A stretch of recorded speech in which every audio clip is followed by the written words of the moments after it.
Support for this show, Politics Done Right, comes from politicsdoneright.com, publishers of How to Make America Utopia, Take Away the Economy from Those Who Rigged It, As I See It, Class Warfare, The Only Resort to Right-Wing Doom, It's Worth It, How to Talk to Your Right-Wing Relatives, Friends, and Neighbors, and other books written by Egberto, Willies.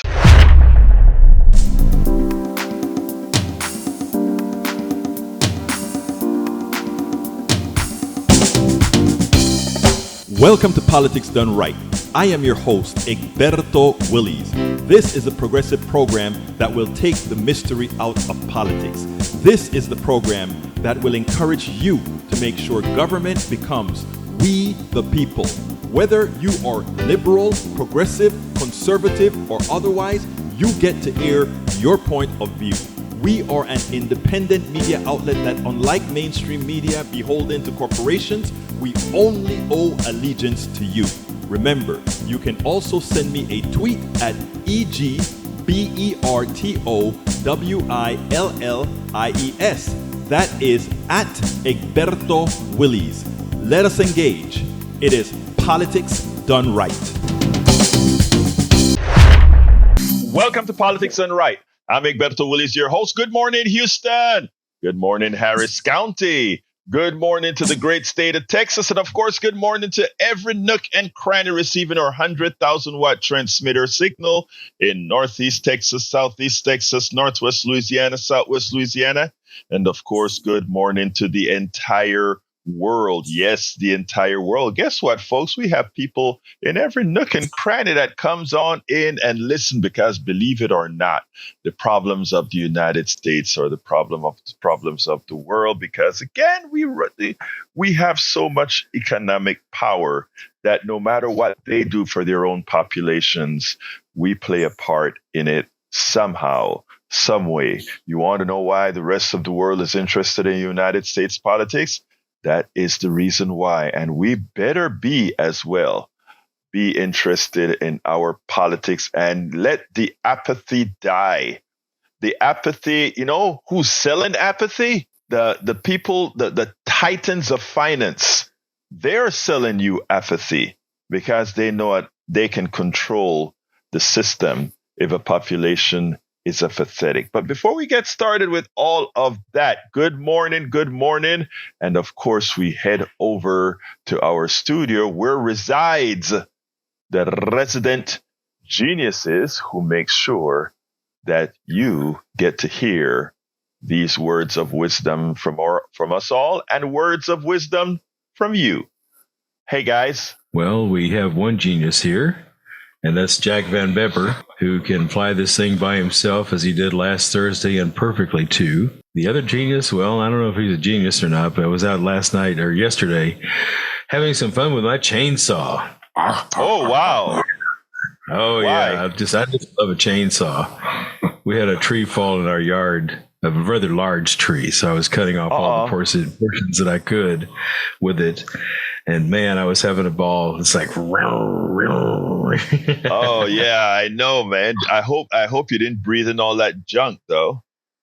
Yeah, unfortunately, I did. That's why my throat's a little scratchy this morning, but I think I'll be okay. I'll tell you what, that tree was no match for that chainsaw. It really cut up every branch, didn't it? Well, no. See, this thing is about, I'd say 4 or 5 feet in diameter. Oh, so wow. It's a big tree. So I was cutting off the 2 and 3, about 2 feet, 1 foot branches. Now I got to a point where it's going to be much more work, so I'm going to have to hire somebody to come out and take care of it. Take care of the stump, really. So now, do you have firewood now, or is that you're throwing it away? Oh boy, do we have lots of firewood! Holy smoke! There you go. Bet. We even have firewood from the last trees that fell down. I live on a very wooded lot, and we occasionally lose a tree to a storm. Yeah. And unfortunately, the other tree, the crew came out and cut it, just fixing my sister's house because, well, a tree dropped on it. It was a drag. Ouch. I know. Yeah. I remember that. Well, let's see. He's got a page of wisdom over here, about a half a page. So let's get wised up here with Jack's Corner. Okay, workers. Okay, good morning, Egberto. How are you? I'm fine, my brother. Talk to me. All right. You workers out there, fighting a class war means asserting your worth to your supervisors. If they're making those record profits, they owe you more. If you can join a union, join one. Get yourself some representation. You work, you sweat. It's you that brings home the bacon. Respect yourself for that. Honor yourself. Stand up for yourself. Assert your worth. Man, I tell you, Jack, I just wrote down one thing that you said. If they are making record profits, they're not paying you enough. My subject is about the workers to start with, right? But I never used that sentence before. And that is an important sentence that I think every single American should hear. If they are making record profits, they are not paying you enough because you're the one who does the work that allows them that record profits. Now, remember, they're going to come back with the converse. They're going to say, but if we don't make any profits, what does that say about you? And we can always say that, well, what happens already is that when they're not making these profits, they throw you out the door. So the other end always gets taken care of. But the part of them making record profits, instead of reinvesting in you and the jobs, that is the problem. Jack, perfect words.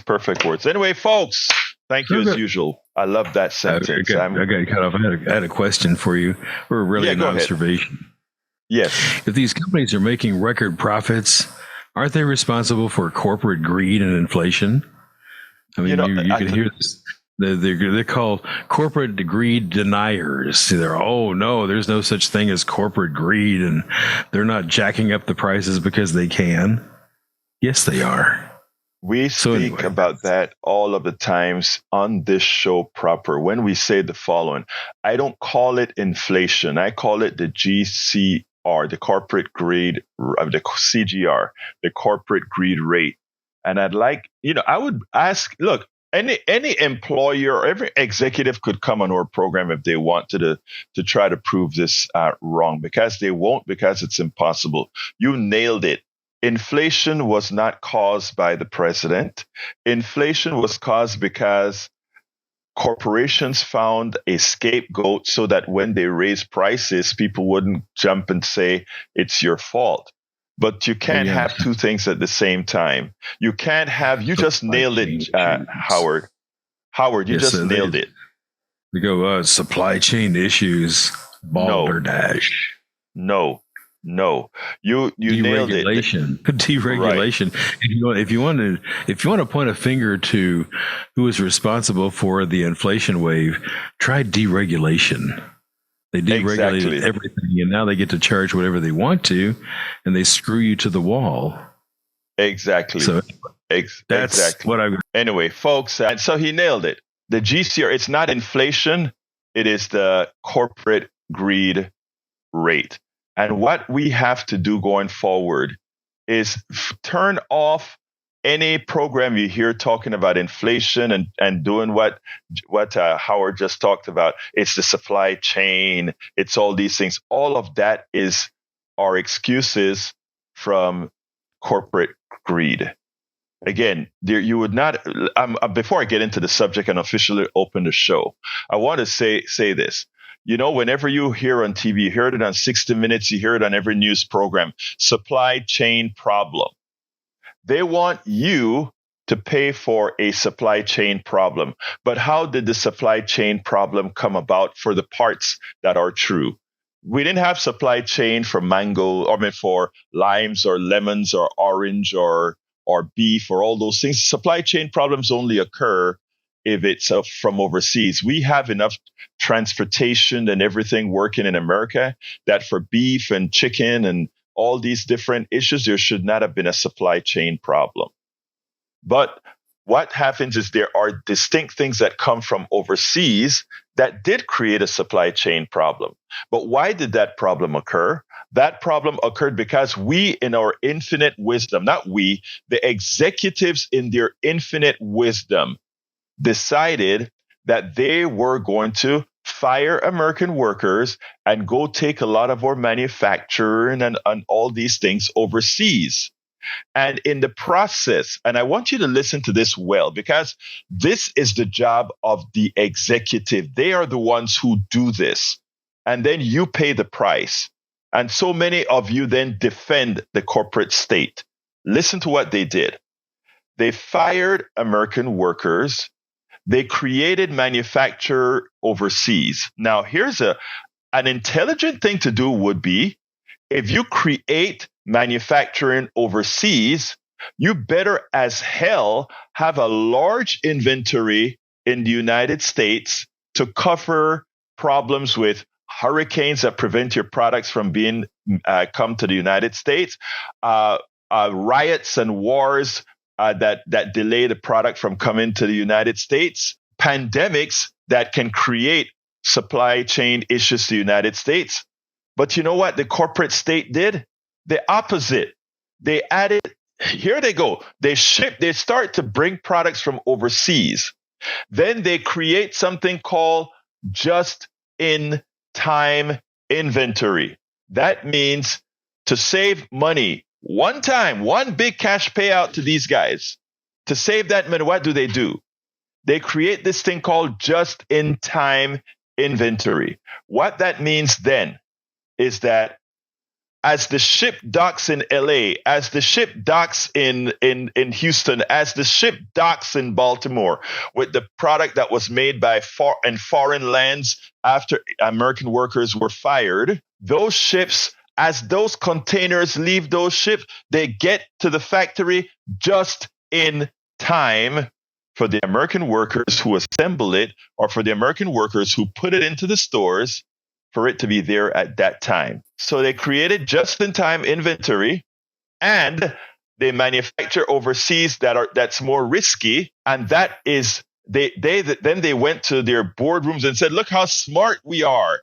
We just avoid paying taxes on inventory. We took a one-time profit from emptying out our in-time inventory so that, hey, we look good on paper." And then they get profits and stock buybacks and all these things for making horrendous decisions that ultimately affects us all. And those are some of the people that many on the right now and many neoliberals on the middle protect as being these titans of finance. We look at Elon Musk. Elon Musk was supposed to be this genius who makes electric cars and all of that, but he didn't really do his job, right? Because what made Elon Musk's Tesla successful is the credits that the guys who make cars that pollute could keep making cars that pollute by buying credits from who again? Elon Musk, to build electric cars. So this guy now has an inventory as large as one that can be seen from space. Why? It wasn't because Elon Musk is a genius. It's because Elon Musk was on the dole. Elon Musk was a welfare recipient. And we like to call Elon Musk this smart businessman that's a billionaire. There are two classes in this country, folks. Two classes.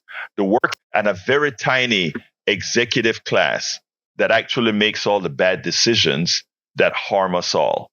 And we have people who are protecting them by trying to stop unions from existing, etc. So that was just a preamble to the program because of Jack and Howard bringing in some darn intelligent comments that needed addressing immediately. But the title of the show today is Workers Must Fight a Class War. GOP crime rate fraud and her healthcare story says it all. And judging from that start, I know we're not going to get to a lot of this. So remember, you can always get to all those videos, the entire program, by going to politicsdoneright.com/newsletter, politicsdoneright.com/newsletter. @jackpot.com/newsletter. Anyway, since Jack started with the issue on unions and excess corporate profit, etc., that's where I'm going. I'm going to start with workers must fight a class war. And, people, whenever I talk about class warfare, a lot of people always say, why are you doing that? Why are you doing that? You don't, we need to talk about unity and working together and all kinds of stuff like that. And, in an ideal world, that would be true. In an ideal world, we shouldn't be talking about class warfare, right? But you know what? I've been talking about class warfare for decades. In fact, I wrote the book. It's, as I see it, class warfare is the only resort to right-wing doom. And the reason I wrote that book was it was during the Obamacare time, and realizing that the consistency has always been to fight a class war. Everything works for the upper class and very little works for the working class. It's, there has always been a class warfare. They just don't call it that when the upper class is beating the crap out of the lower classes. And I know we always have the semblance of economic prosperity many times. And let me tell you about economic prosperity, because the person that taught me that was this great economist. And, when we talk all the time, right? And he would be, he goes and he says, Egberto, we use a lot of your commentary in our classes, right? This is a Professor Richard Wolff, Dr. Richard Wolff. And he said that a lot of his students are fans of Politics Done Right because of the way we talk about the classes and that sort of stuff. But anyhow, I learned so much from this guy. I was a super capitalist believer, even though as soon as I came to this country and went to Blinn College, that was my first school. 1 year in Blinn College and the rest at the University of Texas. I came to Blinn College on a music scholarship, guys, playing the tuba and the bass guitar to get an engineering degree. And after my first year there, I found a way to work my butt off to get to UT. But I remember my first economic class, and I tell this story in the book, as I see it, class warfare, the only resort to right-wing doom. My first economic class is when a professor laughed at me, not kindly. This wasn't one of those bad ones. This was one of those good ones. And it was because we were learning economics 101, macroeconomics. And he said, that was my elective. He said, suppose we're building widgets, right? And there's a scarcity of widget. What happens? I did say, prices go up, etc. And then he said, but suppose we start building a lot of widgets.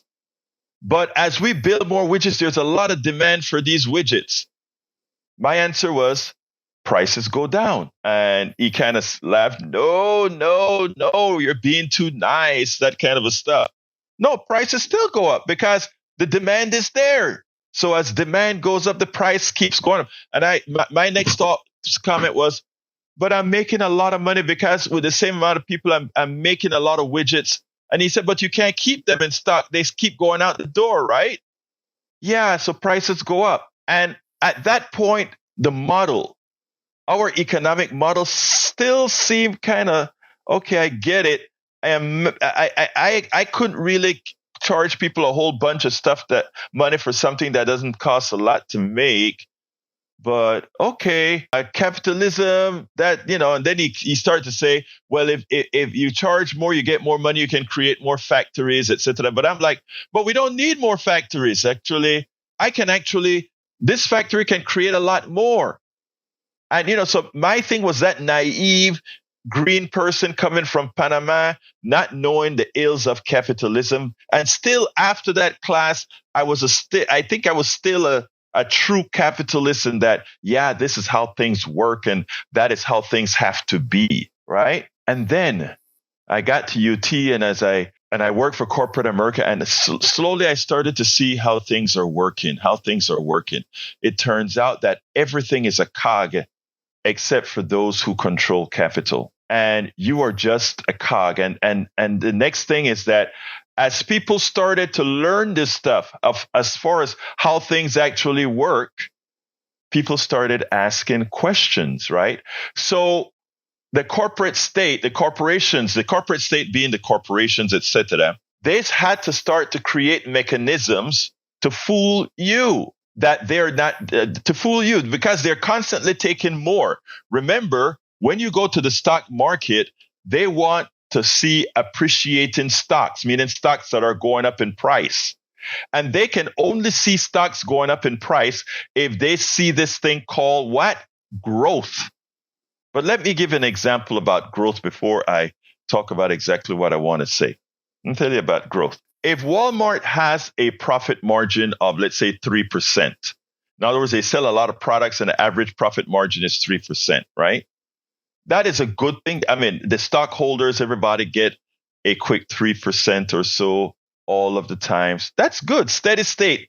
It's not growing. It's just you have a little markup on the money. The person owning the stock gets dividends, etc.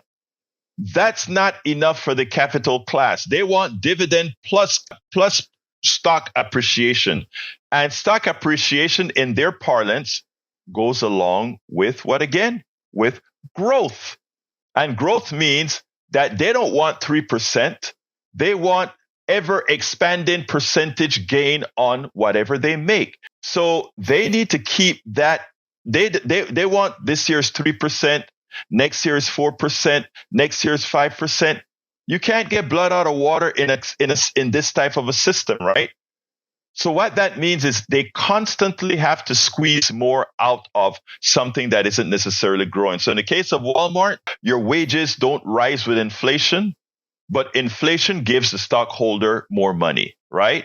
Because inflation means that the difference in price between what you have to pay in expenses, but what you actually charge is greater. I mean, that's the simplistic way of saying it, but that is what occurs. That's why you saw that when inflation rate was at 9% here in the United States, the profits at the shareholders or the profits at the corporations went through the roof. Because again, inflation is a mechanism of corporations to get more money without their costs increasing. The American populations between the last 4 years that we've had inflation, 4 years that we've had inflation. We had a dip of depression for a little bit during the pandemic, but the wages until now weren't going up faster than inflation. And what that really means is if wages are not going up as fast as inflation, that there is a delta there, right? The delta between wages and inflation, there's a little bit more to the equation because you have to get the cost of goods, etc. But let's just use wages. The reason that if that isn't going up, the delta goes to the corporation. And those are the record profits that you're seeing. Those are the record profits that you're seeing. Welcome aboard, Dystopian Dragon, Eric Hayes, and somebody else in the chat. Okay, Eric still doesn't get it. He says 3 years of inflation since 2021. Actually, inflation started before that, but it just wasn't as high. But you can go look at the numbers. They're there for everybody to see. So, folks, when we talk about class war, there has always been a class war, but we have been hidden from it because the wealthy doesn't call it a class war. We must call it a class war to answer it. So I started this little monologue stating that I have learned the most on real economics from Dr. Richard Wolff. I went to a conference that Dr. Richard Wolff gave. It was called Capitalism Hits the Fan. And when I left there, I got there a true capitalist. I left there a free enterpriser. And let me tell you the difference. I'm coming to you, Donald, but I need to finish this thought. Here's the thing. When Americans have been fooled for a long time because they look at their spending power as being how successful they are. I'm talking about all of us. How successful they are or how the economy is doing. So the corporations never wanted to pay high wages. Never wanted to pay high wages. They never wanted to share the wealth with the people who actually created the wealth. And those are the workers. The workers are the ones who actually create the wealth, not anybody else, the workers. So this is what they did. And I remember when I saw this chart from the professor, I was like, oh my God, that nails it. Remember the 80s with Reagan and when we thought prosperity reigned and came back? Remember Clinton? Remember any president, Democrat or Republican, during those times that you see people have the semblance of prosperity. Let's explain what was really going on there. Wages, they weren't really going up all that much. In any administration for the last 50 years, wages hasn't risen all that much. It has risen, if we got 15% over the last 50 years, it's a lot. I don't remember the number, but there's a small number. But the wages for the executives went up 300-400%, right? I mean, they quadrupled their salaries. And Dr. Wolf pointed out in this symposium that we went to that if you take a look at wages, you see a fairly flat line over the last several decades. But what went right through the roof was credit. And I don't know about you, but when I just came to the States, one of the hardest things to get was a credit card. One of the hardest things to get was credit. But soon after that, when we got the Reagan revolution, supply side economics revolution, and all of this, guess what started to happen? Credit became very easy. And credit was just a way to print money in which that money that was printed, even the employer got a piece of the action. So we supplemented our lack of wages, our lack of wage increases with debt. So we increased our personal debt. So what the chart shows is a divergence, between wages and credit, wages and debt. So as we move forward in time, we saw personal debt skyrocket. And what does debt do to a family? It gives you the sense of prosperity. You can now buy a big house because somebody will extend you the credit. You can now buy a nicer car because somebody will extend you the credit. You can furnish that home with niceties because somebody extended you the credit. You can do all these great things with credit. But then not only are you getting credit to buy these things, which makes sure that these manufacturers, the executives make a lot of money because the bankers are giving you money to give to them that they can go ahead and those factories can go and make a lot of money and the executives make solid pay from that credit that you're using to buy the products that enrich them. And you know who else make a lot of money? The bankers. The bankers are saying, all right, I'm giving you all this money, but now a piece of your wages where it used to be all yours, it is also part of mine now. And what's that called? Interest rates, right? So the worker gets his wages stagnated. He gets a lot of a debt to come onto it.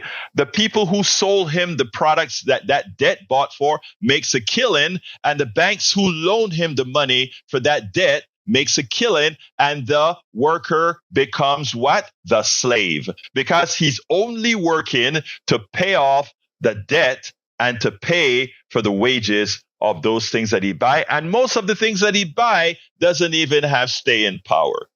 A lot of it is just a lot of good old consumer goods that eventually die. Eric just said something in the chat that is very, very smart. He said, teach financial literacy, not government dependency. And that's true. The problem is the people are left with no recourse. You can teach financial literacy. You can teach all of that. But if you don't have the finances to use your literacy on, it makes no difference whether you know all there is to know about money if you can't acquire that money under any real good circumstances. So saying one thing is one way, and that is one of the articles that covered this story that was the genesis of this story was out of Common Dreams, one of the rags that I love that was titled, There Has to Be a Fight, How Workers Can Start Winning the Class War in 2024 and beyond. I have it linked in my newsletter. It's a very long article, a good article. covers some of what we spoke here of, but we need to make sure and understand that, yes, what we are in is a class war, and we have been in a class war from the inception of this country. The only problem is that you are losing the class war. We've always been losing the class war, but it came in stages. The slaves lost it at first. The indentured servants lost it. And now the people who thought that they were immune to it are losing it. And what's interesting is they're teaching you to point at the other as the problem when you just have to look upstairs at the corporatocracy that's really the one enslaving us all. Let's go to Donald, line number 1. Come on in, brother Donald. Come on in. And by the way, we're taking calls. 713-526-5738. Again, that number is 713-526-5738. Brother Donald, come on in. Hey, good morning, Egberto. Good morning, my brother. I feel like I'm on a conservative talk show right now because this guy, Howard, he's sitting there. That sounded like a gas chainsaw he was running. And I'm not 100% sure where I'm at because you're starting to promote Dave Ramsey and, becoming debt free and all this other stuff. I'm blown out of the water. I was going to call and tell you congratulations on your Molly Cook stuff because they actually had her on TV. And I know she's got ink, but I want to see it in different spots. And, the smock doesn't reveal anything in the way she dresses, but she's not bad looking.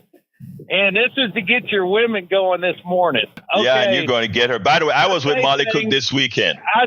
Molly Cook, go ahead. Okay, yeah. I say things to get people thinking. They may not be right, but who gives a hooey? Okay, I said something one time because we were at this gala or something my wife drugged me to, and they were promoting this young lady, and she had written a book on how to raise children or whatever. And me being a smart butt, I said, well, how many children you got? 0. If you ain't raised no children, how you going to tell somebody how to raise one? Because you ain't never been dead on your feet, trying to make the ends meet, working 2 jobs, your kids getting on your nerves, your husband ain't worth a darn because he's not pulling his weight. So sometimes me and other people, when y'all, not you, but other people talk, they want to sell us this stuff, but I think they've been drinking their own bath water. They sitting in think tanks coming up with all these ideas, but theory without application is BS. You got to apply it, and then you can tell me how to do it. First of all, I want to tell you how right you are. Okay. So it's not hooey what you just said at all. It's not hooey what you just said. First of all, let me give you a slap on the wrist for your quasi-sexist comment. So accept this. No, I take the slap on the wrist. By the way, this weekend I take it 100%. All right, good. Now I know what you're doing it for shock purposes. Now here's the other thing. Molly Cook is a wonderful woman. I was with her for a little bit, chat with her at an event this weekend. I was tabling from the Houston Peace and Justice Center, and she stopped by our table and we had a little chat. She is going to be a hell of an asset for the Texas Senate. She's a nurse who understands the tribulations that people without insurance are going through. So it's going to be great. And she's following the exact tenet that you just mentioned. You just said, how can you have all this advice? How can you all do these things if you have not lived it? Well, our sister, Molly Cook, lived it. She will be in the Senate and be able to tell those criminals out there that by denying Americans health care, by not accepting the Medicaid expansion to the Affordable Care Act, what they're doing is committing legal murder on the population of Texas. So I am so happy that Sister Molly Cook is now a member of the Texas Senate. With regards to that woman that you spoke about, talking about kids and not knowing anything about what kids put you through, etc., you nailed it. I don't think anybody should write a book and try to tell parents how to parent that have never parented. I don't care whether you're conservative or not. Now, let me give you the one thing that I take exception to that with what you said. By the way, Howard is sort of a conservative guy. That's a great thing about KPFT. We have people all over the place, but I'm a left winger as they come. And Jack, I am not exactly sure. Jack is just Jack. Jack knows who he is. But here's the thing, brother Donald. Here's the thing. All of us, and I think I've stated this many a times, all of us want the same damn things. And what the corporatocracy does, it creates these think tanks that you just spoke about to make sure that they create false differences among us. And in doing so, split us so that we don't see who's actually screwing us. When brother Eric Hayes on the chat says financial literacy is important, he's absolutely right. So all of us can agree on that. But you can't have financial literacy if you don't have finances, right? So we have to not miss the trees for the forest, or however that phrase goes. So you nailed it. You nailed it, but you still get that slap for being a damn sexist, all right? I know it. Oh, because I've got to sit through that first part. You know, I like her nose ring and all that other stuff because, I'm kind of different. But if I got to sit there and listen to LGBTQ plus, and I'm going, well, what the hell does that mean? Explain stop. To me. Why are you even saying it? We know she's got our best interest at heart. So just go up there and do the job. Quit trying to say all that other gobbledygook. Let me tell you why it's an issue. It's an issue because others have made it an issue. The reason people play the race card, the gender card, and all these things is because that identity has caused them to be treated differently around. So that's the issue. We'll talk about that another time, Donald. But the reason why people bring all these things up is because of that. But we talk about that another time. All right. All right. You have a great day, Bertha. I love your show. Y'all keep doing what you're doing. Thank you, my brother. You take care now. Let's go to brother and mayor of Politics Done Right, El Señor Johnny. And by the way, my phones are empty. We have a lot more material to cover if it stays empty, but I'd like to get your thoughts. I'd like to bring the people in. So give us a call, 713-526-5738. Again, that number is 713-526-5738. Put your voice in. This is an important subject about class warfare, the American worker, and how we are going to get together to actually take what's ours. So, we need to do this, and you need to call in, folks, and let us know your thoughts. Let the corporatocracy understand that they can't take advantage of you continuously. Johnny, come on in, Mayor. When Magic Jack answered the phone a moment ago, he asked how I was doing, and I said, well, I was doing okay a minute ago until Brother Ronald McDonald got on the air spewing his hate, because that's what's going on here. You say he said he nailed it? I disagree. Every time he or Hey Joe come on, a lot of times what they do is they love coming on KPFT because we don't scream. And so they get to spew, they get to vent their venom, they get to hate on libs, they like to call us names, they like to say progressive nonsense, when actually what they're doing is they're projecting their party's ideology of hatred onto us. We're not the ones that's hating here. We're the ones that are responding and reacting to and then trying to come up with solutions. Over and over again, I keep saying, you guys quit needing to play the hate card and come to the table with some actual common sense solutions. I'm sick and tired of, matter of fact, I was drifting off. I was falling asleep. And when Ronald McDonald came on, in my dream, every part of the house had his nonsense coming out. I would shut off the TV. I would shut off the radio. Then I would still hear him talking. In my dream, I'm going to the next room and shutting off the other thing. And then I woke up and I said, thank God, because I'm so sick and tired of being sick and tired with these folks coming onto KPFT and telling us how stupid or evil or nonsensical we are and hating on gay and lesbian people. Can I give you another tag? Can I give another tag to that, Johnny? Let me tell you something, okay? Johnny, listen to this. Listen to your brother Mayor. Listen to this. Americans are smart, okay? When you get into a certain cocoon or whatever, right? You can actually fall for certain things. Now, when you allow commentary to see the light. Look, there are a lot of people out there who have the thoughts, the negative thoughts. And by the way, Brother Donald did say something that when I say he nailed it, that was very important. A single woman writing a book about how to take care of children, that's kind of hard to take. And notice, how did I par that with? I par that with Molly Cook, who is a senator who actually worked in healthcare, going to do a job in the Senate to enlighten these folks about healthcare. These guys are making healthcare policy that they don't know a thing about. Molly Cook knows about healthcare policy because she's lived it. So, Brother Donald, in all the other things that he said, that was a very, very true statement that he made. When he brought up the issue about, let's say, the conservative realm of Howard cutting a tree. Hey, Howard is fairly conservative, and Howard is my brother. So what I'm saying is I get where you're coming from, but when I'm listening to folks, right, I am looking for those sprouts of progressiveness, and progressiveness applies to everybody, and highlight those. That can be the seed of commonality. Now let's listen to you now. When you talk about drop the hate and join the fold, you're also given an inclusive invitation. What I'm saying is, if we concentrate on what puts us together, the other stuff frails because of the lack of the energy placed on them. And that's where I come into the play, my brother. Continue, my brother Johnny.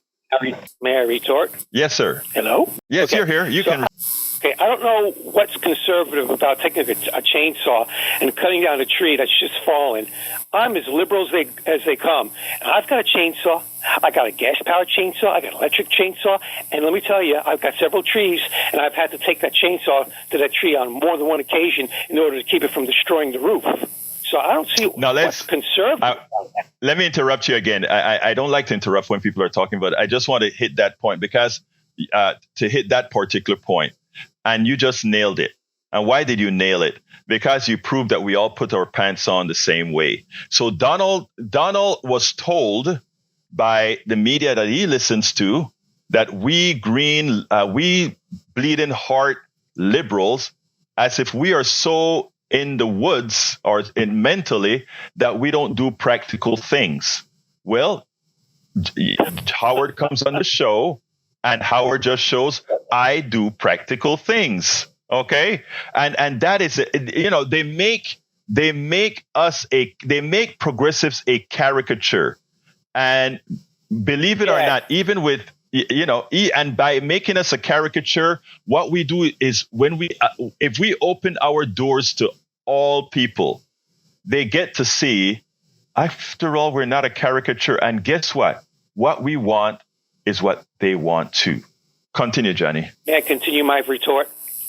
Yes, sir. Continue my retort? Yes, Hello? yes. Yes, you can. Okay, so I was pointing out the tree thing, and then part two is I also disagree with you on who's qualified to write what books and speak about what things. I am not a parent, but I think I would make a damn good, interesting parent, father, a fun father, and a fun uncle.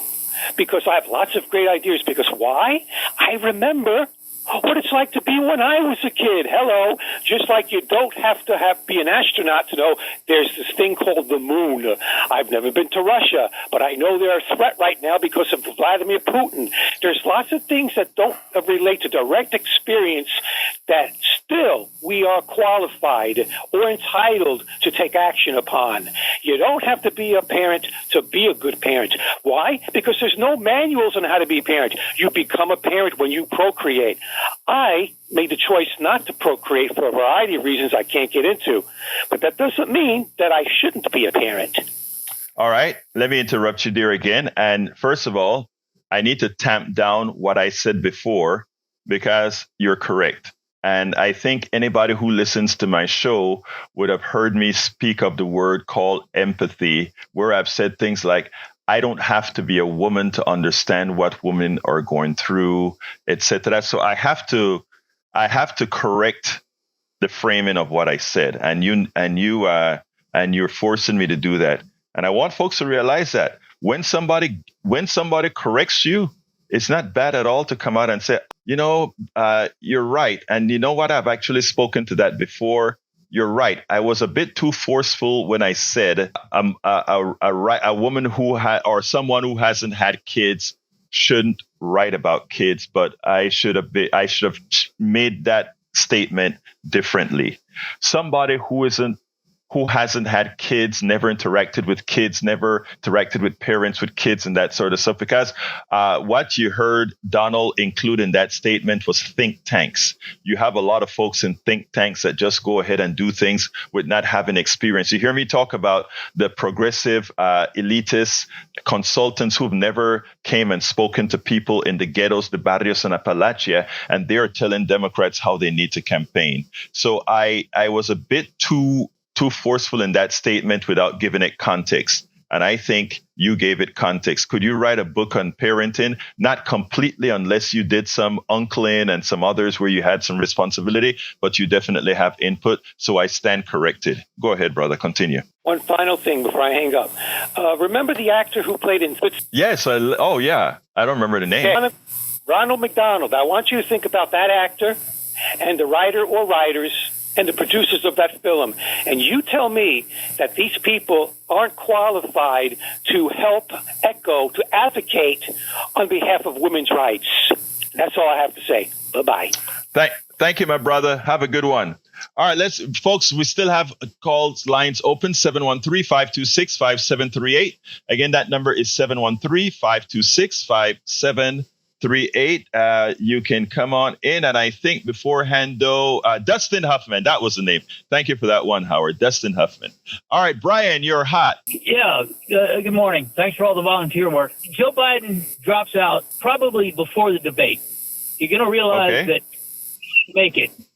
He's not going to make it. I saw him at the GS7 summit, and I saw him at the fundraiser. He had to be shown. He had to be touched and prodded everywhere that he went. That's shameful to the people that are working around him. It really is. He's lost his mind, man. And you can't see that? I don't see that he's lost his mind. I've seen that he's lost some steps, but not his mind. But, I look, I'm not going to change your mind on that, Brian. So, we'll just have to see what happens going forward. Look, I would have preferred somebody younger on both sides running.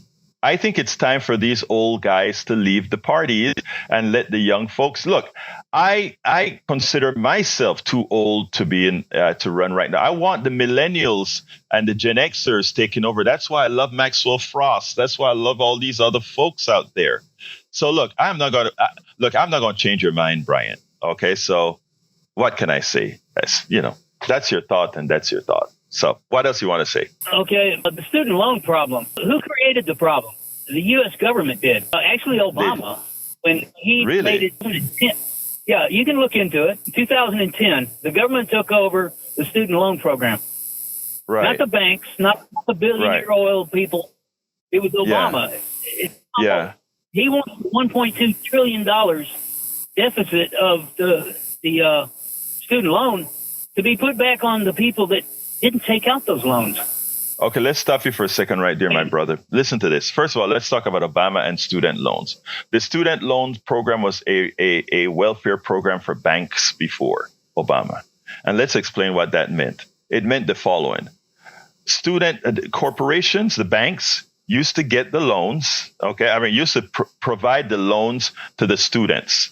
They administer the loans for the students. All right. And they got their 6 or whatever percentage the interest rate is when the students started to pay that loan back. But if any one of those students defaulted, the government made the banks whole. So we had a middleman doing a job that we could simply pay an employee to do. And the middleman was making record profits off of student loans. That's how it used to work. All Obama did was take the banks out of the mix. That's all. Nothing more, nothing less. You can argue about whether we should forgive student loans. I hope you argued with as much passion as whether we should give subsidies to oil companies that are charging us a ripoff for gasoline. I don't remember you, my dear brother, ever saying, let's stop giving subsidies to oil companies who are making record profits. Don't think I ever heard you say that. I don't think you ever said, let's not give $10 billion a chip to the chips manufacturer. Have you? No. Have you or not? Okay. Okay, and that's what I'm saying. But Brian, I tell you. Okay. Okay, good. So remember, I tell you what. No, hold on. Between loan forgiveness. Go ahead, real quick. There is a difference between loan forgiveness and subsidy. Subsidy, you get something back. You don't. Let's do math. Let's do math. Sir, it's a mathematical formula. If the profit of that company is greater than the subsidy it is receiving, then that subsidy went to the company. There was nothing given back at all. But I got to go to, now the calls starting to come in. So what, you guys do this to me all of the time. I'm off to limit it to 30 seconds every caller. I got to go, Brian. Harry, 30 seconds. I'm sorry for calling late. I listened to most of what you said on the show today with the capitalism. And I was just going to say, when you were saying, and you talked about this many times, neocons and neoliberals and progressives all want the same thing with the class warfare. But the problem is, between the neocons and neoliberals, they don't want their tax dollars to pay for government health care. They don't want it to go for government Medicaid. They don't want it to go on SNAP. And these things have to be paid for. And if we all want the same thing, your tax dollars have to go to invest in everybody. Thank you, brother. Harry nailed it. Let's go to Bill. Come on in, Bill. 30 seconds. Okay, let's see. Come on, Bill. 30 seconds. I don't think Bill's there. All right, let's go to Derek. Derek, 30 seconds. All right, Derek, you're on. 30 seconds. Hey, quickly. I just want to say Father's Day has just passed. And unfortunately, a lot of us as families, we are still treating each other as strangers. And I just want to say two questions quickly that I think that would help the family dynamic. One, as fathers, ask your children the question, how have I benefited you in this life? And check and see what the answer is going to be from them. And second, ask them, how do you see me as your father? Try those two questions today, and I guarantee you, man, you're going to find out that your children and your spouse don't even know you. That's what I call to say, bro. Thank you, my brother. And Derek, I sure hope that after they ask that question, if that is the case, that they don't really know you, that at that point you do what is necessary to earn that your family knows who you are. I think, I'll speak for myself. I think my family knows me, especially what they tell me, but I hope that we can all do that. Derek, anything real quick before I go? I got to go. All right. No, thank you very much, Derek. Try the questions and check and see if what you're saying is right. Thank you, Derek. Good statement. All right.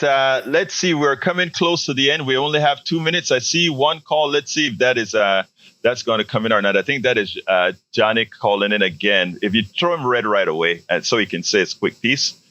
Johnny, what's up? For our brother to call me and tell me how wrong I am about those PPP loans like Marjorie Trader Taylor took that she never paid back. I would think that's welfare. Do you agree or disagree? Or is that a subsidy for the rich? Brian? Of course it's welfare. We've spoken about that. You know that, Johnny. I know that was irking you, and that's why you called in again. Anyway, folks, we're at the end of the program. Before we close here, I want to throw it to the studio for final words from both Jack and Howard. Oh, well, I was out there with my gas-powered chainsaw. Yes, it was a gas-powered.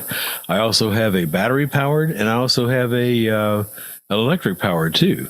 So I've got a collection of chainsaws. When those trees fall, stand around. Yes, right. So I would certainly enjoy that. And yes, my gas-powered chainsaw was the one that cut the most because it's the biggest and it's the strongest. And Jack, what you got? If you're a worker, assert your worth. You're worth it. Stand up for yourself. Absolutely, And Jack. that's Jack, all from the control room. all right. Look, Jack, thank you for starting the program and, of course, making me spend more time on that particular issue than it was planned for. But I love you for doing that all of the times because that is where I think the pulse of the American people are. Anyway, I got to get out of here. Thank you all. Callers, love you all. Listeners, love you all. Jack, Howard, love you guys. Got to get out of here. My name is Egberto Willies. This is Politics Done Right. Please remember to go to politicsdoneright.com/newsletter, politicsdoneright.com/newsletter to finish the program. All the other topics we're going to take. My name is Egberto Willies. This is Politics Done Right, and you guys know how I end this baby. I am what? Out! Support for this show, Politics Done Right, comes from politicsdoneright.com, publishers of How to Make America Utopia, Take Away the Economy from Those Who Rigged It, As I See It, Class Warfare, The Only Resort to Right-Wing Doom, It's Worth It, How to Talk to Your Right-Wing Relatives, Friends, and Neighbors, and other books written by Egberto, Willies.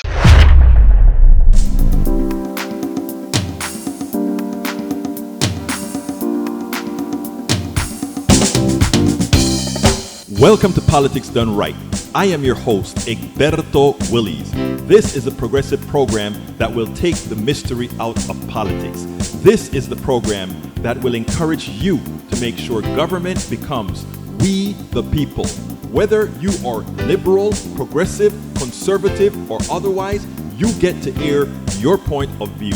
We are an independent media outlet that, unlike mainstream media beholden to corporations, we only owe allegiance to you. Remember, you can also send me a tweet at EGBERTOWILLIES. That is at Egberto Willies. Let us engage. It is Politics Done Right.